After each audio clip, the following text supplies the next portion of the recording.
নমস্কার বন্ধুরা, তো আমি পুরুল গাছ লাগাবো ছাদে। দেখো সিমেন্ট মাটির একটা বস্তা নিয়ে নিয়েছি, আমি দুমড়ে নিয়েছি। নিয়ে আমি দেখো একটা জামা, সুতির জামা ছেড়ে আমি দিয়ে দেব।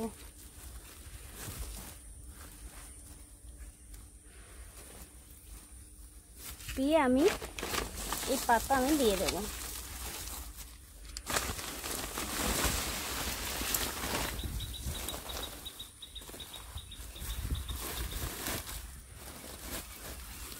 তো আমি ঝাড়তে ঝাড়তে পাতা সব বস্তায় রেখেছি। তো দেখো এইভাবে পাতাগুলো আমি বস্তায় দিয়ে দেবো। তো তোমরা এইভাবে সবজির ছাল পাতা এইভাবে বস্তায় করে রেখে রেখে তারপরে ভরে গেলে গাছ বসিয়ে দিতে পারো। তো আলুগুলো পচে গেছে, দিয়ে দেবো আমি। দেখো এই মাটি আমি দিয়ে দিচ্ছি।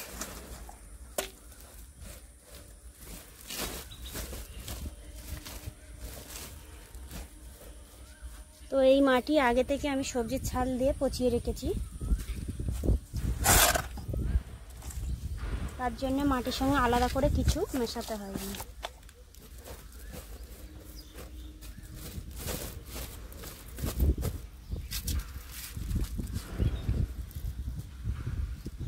দেখো পুরুলের দানা এনেছি, তো আমি এই দানাগুলো লাগিয়ে দেব।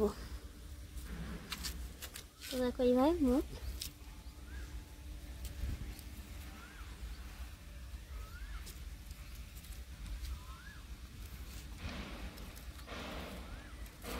তো আমি 4টে 5টা করে আমি দেব। দিয়ে আমি একটু হালকা করে মাটি চাপা দেব। আর মাটি ভিজে আছে, অসুবিধা নেই, সামান্য একটু জল ছড়া দেবো, বেশি দেব না।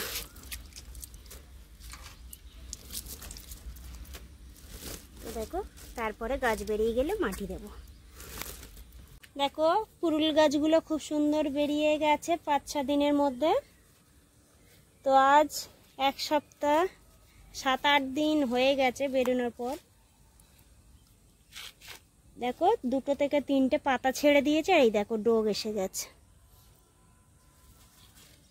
আর এই দেখো সন্ধেবেলা করে একটা হলুদ ধরনের পোকা এসে বসে এই গাছগুলো ফুটো করে দিচ্ছে, পাতা খেয়ে নিচ্ছে।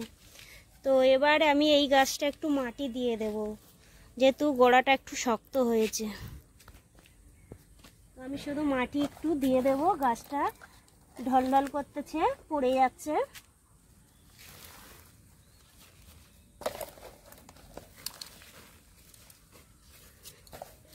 যে কটা দানা দিয়েছি সব বেরিয়ে গেছে, কোনো দানা মিস যায়নি, সব বেরিয়ে গেছে।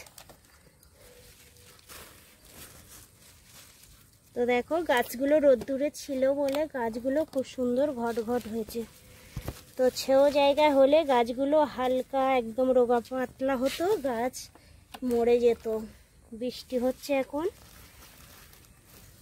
তো আজকের 2 দিন বৃষ্টি হচ্ছে না, কম হচ্ছে। তো আজকের একটু মাটি আমি দিয়ে দিচ্ছি।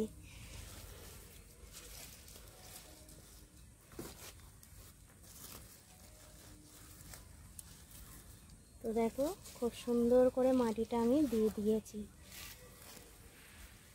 তো দেখতে পাচ্ছ। তো আমি এর জন্য একটু হলুদ গুঁড়ো আর ছাই মিশিয়ে নিয়েছি। তো এটা আমি একটু গাছের পাতায় দিয়ে দেব। 2 মুঠো ছাই নিয়েছি আর একটু হলুদ গুঁড়ো 1/2 চামচ নিয়ে নিয়েছি।